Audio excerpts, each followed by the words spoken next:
Kemudian faedah yang ketiga dari kisah taubatnya Ka'ab bin Malik radhiyallahu taala an, keimanan apabila tertancap kuat di dalam hati, keimanan apabila tertancap kuat di dalam hati, maka dia akan terus merasakan pedihnya telah melakukan dosa.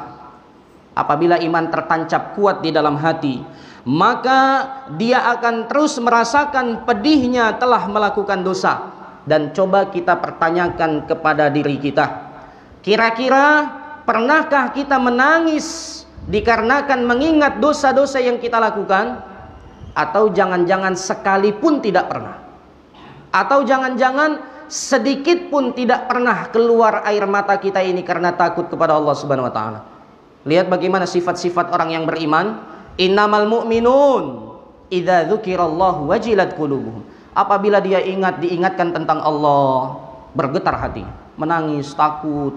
Ketika disampaikan tentang azab, ketika disampaikan tentang siksa dari Allah, bergetar hati.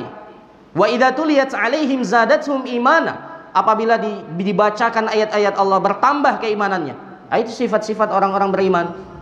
Ketika tertancap di dalam hatinya keimanan yang kuat, dia akan merasakan kepedihan, sakit rasanya rupanya buat dosa ini.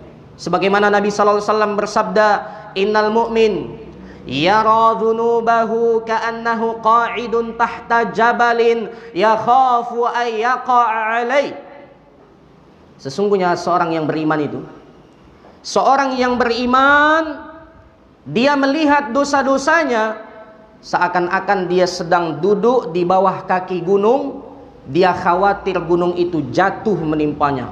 Wah, takut kali dia, menangis. Gimana kiranya seorang hamba yang dia duduk di bawah kaki gunung, dia lihat gunung itu macamnya mau jatuh nimpa dia. Pasti dia berteriak, menangis, khawatir, minta tolong, mengadu kepada Allah. Seharusnya seperti itu kondisi seorang mukmin. Ketika dia ingat dosanya, seorang ikhwan mengingat dosanya, seorang akhwat mengingat dosa-dosanya, dosa lisannya, dosa matanya, dosa tangannya, dosa kakinya, dosa-dosa seluruh anggota tubuhnya dia ingat. Harusnya dia menangis, mengingat azab Allah, mengingat bagaimana nanti di alam kubur nanti kondisi saya. Lihat Uthman bin Affan, ketika dia melihat kuburan, kana Uthman radhiyallahu taala anhu idza waqafa ala qabrin baka. Uthman itu kalau dia sedang berhenti di kuburan, dia itu nangis. Sehingga faqilalah, ditanyakan kepadanya, wahai Uthman, tudhkarul jannata, tudhkarun nar, wa tudhkarul jannah, fala tabki wa tabki min hadha. Wahai Uthman, ketika disebutkan tentang surga, tentang neraka, engkau enggak pernah menangis saya lihat. Tidak pernah engkau menangis saya lihat. Akan tetapi ketika engkau melihat kuburan, kenapa engkau menangis? Jadi sifat orang beriman, kita ingin menyampaikan, sifat orang beriman itu sama seperti Hilal bin Umayyah, sama seperti Ka'ab bin Malik, dan sama seperti sahabat Rabi', sahabat Murarah ibn Rabi'. Menangis, pedih rasanya dosa itu. Tidak sebagaimana kita, banyak kali dosa kita bertumpuk, banyak kali dosa kita, tapi tak pernah satu kali pun kita menangis. Banyak kali. Mereka satu ini aja dosa mereka satu, karena meninggalkan jihad satu ini membuat mereka menangis terus di hari-hari mereka. Ini orang beriman, inilah orang yang jujur keimanannya, menangis. Lihat bagaimana Uthman bin Affan, dia juga orang yang beriman, dia menangis. Jadi sifat orang beriman itu menangis karena takut kepada Allah, karena takut kepada dosanya. Apa kata Uthman bin Affan? Sesungguhnya aku mendengar Rasulullah sallallahu alaihi wasallam, sami'tu Rasulullah sallallahu alaihi wasallam yaqul, innal qabra awwalu manzilin min manazilil akhirah. Fa in naja minhu kana ba'dahu aisara min. Aku mendengar Rasulullah sallallahu alaihi wasallam bersabda, sesungguhnya kuburan merupakan awal persinggahan dari persinggahan hari akhirat, hari terakhir. Jikalau dia selamat di kuburan, kata Rasulullah, maka yang setelah alam kuburan tersebut akan lebih mudah urusannya. Dan apabila wa in lam yanju minhu fakana ba'dahu asyaddu minhu, berarti kalau dia enggak selamat di alam kuburan, nanti yang sesudahnya itu lebih parah lagi urusannya. Jadi menangis itu sifatnya orang-orang yang beriman kepada Allah Subhanahu wa taala. Mengingat dosa, mengingat akhirat, mengingat kuburan, mengingat Allah Subhanahu wa taala, bergetar hatinya, takut kepada Allah Subhanahu wa taala. Semalam saya udah gibahi teman saya. Semalam saya sudah hasad kepada teman saya yang rajin belajar. Semalam saya ini telah melakukan tuduhan palsu kepada saudara saya. Telah saya adu domba antara si fulan dengan si alan, antara teman saya yang di sana dengan teman saya yang di sini, sehingga mereka saling ribut, sehingga mereka saling bertengkar, sehingga mereka saling menjauhi, sehingga mereka saling menuduh satu sama lain. Oh, fulan kelompok ini, fulan kelompok sana. Dia ikut campur di dalamnya. Kita seharusnya apabila ada sesuatu yang kita khawatirkan kita terjatuh kepada riba, adu domba, kepada fitnah terhadap saudara-saudara kita, udah tinggalkan, jauhi. Enggak, kita enggak bagian kita di situ, ya. Kita enggak mau memiliki satu jatah dosa pun kepada saudara kita. Jangan sampai sebagaimana yang disabdakan oleh Nabi SAW, walaupun ini riwayatnya diperselisihkan oleh para ulama, sebagian mengatakan dhaif, yaitu seseorang yang berjihad, seorang gulam, anak muda berjihad di jalan Allah Subhanahu wa taala. Kemudian dia pun meninggal dunia di perang Uhud. Kisahnya ini di perang Uhud. Ketika dia meninggal dunia, ibunya datang menghapus wajah anaknya. Dia katakan, hani'an laka ya bunayya bil jannah. Sungguh sangat gembira engkau wahai anakku, engkau meraih surga.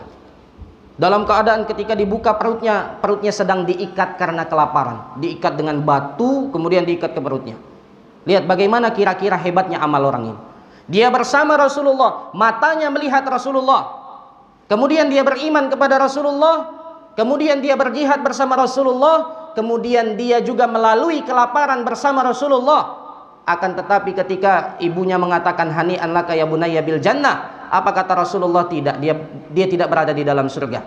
Fala'allahu yatakallamu fima la ya'ni. Bagaimana ngerinya dosa lisan? Bisa jadi wahai ibu, bisa jadi ini anakmu ini berbicara tentang perkara yang tidak urusannya. Dia ikut campur dalam perkara-perkara yang seperti itu. Beribut antara fulan dan alan, ikut. Entah dia membela yang sini, membela yang sana. Ketika ada perselisihan antara fulan dan alan, ikut mencela, ikut mendengar, ikut sibuk di situ. Maka jangan sampai kita fala'allahu yatakallamu fima la ya'ni. Bisa jadi wahai ibu, anakmu ini tidak masuk surga karena dia berbicara tentang perkara yang bukan menjadi urusannya. Jadi bahaya lisan ini. Banyak pun ibadah kita, kalau banyak kali cakap kita menyinggung saudara, menyakiti saudara, memfitnahnya, mengadu dombanya, maka hal tersebut bisa jadi hal tersebut adalah salah satu penyebab yang menyebabkan seorang hamba terhalangi dari surga Allah Subhanahu wa taala. Khawatirkan itu. Jadi seorang yang beriman itu takut kepada dosa, takut mau melakukan dosa, menangis atas dosa-dosanya, takut ketika mengingat akhirat, takut mengingat siksa Allah. Seperti itu sifat orang yang beriman. Kemudian hadisnya ada juga hadis yang menunjukkan bahwasanya jalan keselamatan itu diantaranya menangis. Ketika kita menangis, mengingat dosa-dosa kita, itu jalan keselamatan. Sebagaimana hadisnya Uqbah bin Amir radhiyallahu taala an, dia berkata, ya Rasulullah, man najah. Jadi banyak muncul hadis Nabi itu hasil daripada pertanyaan para sahabat kepada Rasulullah. Jadi di antara metode belajar itu bertanya. Kemudian apa kata sahabat Uqbah bin Amir? Ya Rasulullah, apa itu jalan keselamatan? Bagaimana cara menempuh jalan keselamatan ya Rasulullah? Kemudian Rasulullah sallallahu alaihi wasallam mengatakan ada 3 hal. Jalan keselamatan itu ada 3 hal. Banyak jalan keselamatan, banyak. Di antaranya 3 hal ini. Apa itu? Yang paling pertama, perhatikan, amsik alaika lisanak. Tahan lidahmu ini. Udah cukup, ya. Tahan lidah kita ini, amsik alaika lisanak. Ketika kita menjadi seorang hamba yang menahan lisan, membicarakan orang lain, memfitnah orang lain, menggunjing orang lain, mengadu domba orang lain, mengucapkan segala hal yang mungkin bisa jadi menyinggung orang lain, udah berhenti. Amsik alaika lisanak, fahadha huwan najah. Inilah jalan keselamatan. Jalan keselamatan yang kedua, kata Rasulullah, wal yasa'ka baituk, hendaklah engkau merasa betah di rumah. Tidak terlalu sibuk nongkrong sana, gabung duduk-duduk di sana, kemudian cerita nggak jelas. Beda kalau duduk di satu musola, di satu masjid, ngapain? Belajar, entah belajar bahasa Arab, entah belajar kitab tauhid, entah belajar fikih, entah belajar ilmu hadis, entah belajar akhlak, entah belajar yang itu luar biasa. Tapi kalau duduknya di warung sana, di warung sini, bukan berarti haram, tidak. Akan tetapi memperbanyak hal-hal yang seperti itu kurang baik. Wal yasa'ka baituk, hendaklah rumahmu menjadi surgamu. Rumahmu menjadi surgamu. Betah kali di rumah, bersama istri, bercanda tawa, itu ibadah. Bersama anak-anak, mendidiknya, mengajarnya, memantaunya, bermain-main dengan keluarga, ibadah. Kemudian merasa betah dengan salat sunnah di rumah, baca Al-Quran di rumah, membaca buku sejarah di rumah, membaca segala hal yang baik di rumah, ibadah yang mulia. Fahadahu wan najah, ini jalan keselamatan. Kemudian jalan keselamatan yang ketiga, wal yabki ala khati'atik, engkau menangis terhadap dosa yang kau lakukan. Menangis, lagi-lagi menangis termasuk kunci kebahagiaan. Cuman pertanyaannya, ini kenapa ya? Hati ini kok sulit kali menangis. Kenapa ini? Ini dikatakan oleh para ulama, disebabkan karena sudah banyaknya noda hitam di dalam dada. Perhatikan, apabila kita di malam hari bermunajat kepada Allah, kemudian tidak bergetar hati ini sedikit pun, jangankan untuk menangis, basah sedikit pun tidak matanya, susah. Kenapa? Ini udah banyak kali dosa. Jangan putus asa, ulangi esok hari, ulangi esok hari, doa lagi sama Allah. Tidak menangis juga, ulangi lagi, hingga air mata tersebut Allah jatuhkan dari kedua mata kita. Menangis ini sesuatu yang dicintai oleh Allah. Sebagaimana Rasulullah SAW juga menangis ketika mendengar tentang hari kiamat. Ketika itu sahabat Abdullah bin Mas'ud berkata, Rasulullah SAW berkata kepadaku, Iqra' alayyal Qur'an. Wahai Abdullah bin Mas'ud, tolonglah bacakan kepada saya Al-Quran. Jadi Rasul ingin mendengar Al-Quran dari Abdullah bin Mas'ud. Kemudian apa kata Abdullah bin Mas'ud? Aqra'u alaika wa alaika unzil. Ya Rasulullah, saya bacakan Al-Quran kepadamu, padahal Al-Quran itu diturunkan kepadamu. Tentunya bacaanmu lebih bagus, karena Al-Quran diturunkan kepadamu. Engkau lebih bagus menghayatinya, menyampaikannya, membacanya. Engkau lebih bagus ya Rasulullah. Lalu kenapa saya yang baca? Dia merasa kayaknya nggak pantas. Kemudian Rasul berkata, Inni uhibbu an asma'ahu min ghairi. Udah baca saja Abdullah bin Mas'ud. Saya senang mendengarkan bacaan Al-Quran dari orang lain. Suka saya mendengar bacaan dari orang lain, bacaannya, menyimaknya, suka. Saya suka ya Abdullah bin Mas'ud. Kemudian dibacakanlah oleh Abdullah bin Mas'ud dari awal surah An-Nisa sampai kepada firman Allah Subhanahu wa taala tentang hari kiamat. Apa itu? Hatta wa fa kaifa idza ji'na min kulli ummatin bisyahid wa ji'naka ala haula'i syahida, atau kama qala Allah taala.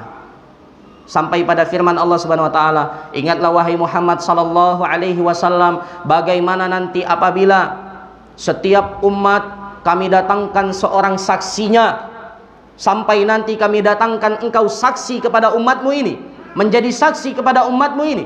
Kemudian apa kata Rasulullah kepada sahabat Nabi Abdullah bin Mas'ud? Hasbuk, cukup. Enggak dibilang kul sadaqallahul azim, udah bilang sadaqallahul azim, enggak. Apa kata Rasulullah kepada Abdullah bin Mas'ud ketika ingin menghentikan bacaan Al-Quran? Bukan sadaqallahul azim, ya, akan tetapi hasbuk, udah cukup Abdullah bin Mas'ud. Faltafattu ilaihi fa idza ainahu tadrifan. Kemudian aku pun menoleh kepada Rasulullah sallallahu alaihi wasallam. Aku melihat kepada wajahnya Rasulullah sallallahu alaihi wasallam. Ternyata kedua mata Rasulullah telah meneteskan air mata. Jadi sifat orang beriman itu menangis, dibacakan Al-Quran, mengingat dosa, takut kepada dosa, takut kepada akhirat, takut kepada kubur. Itu sifat-sifat orang beriman, orang yang beriman kepada Allah Subhanahu wa ta'ala.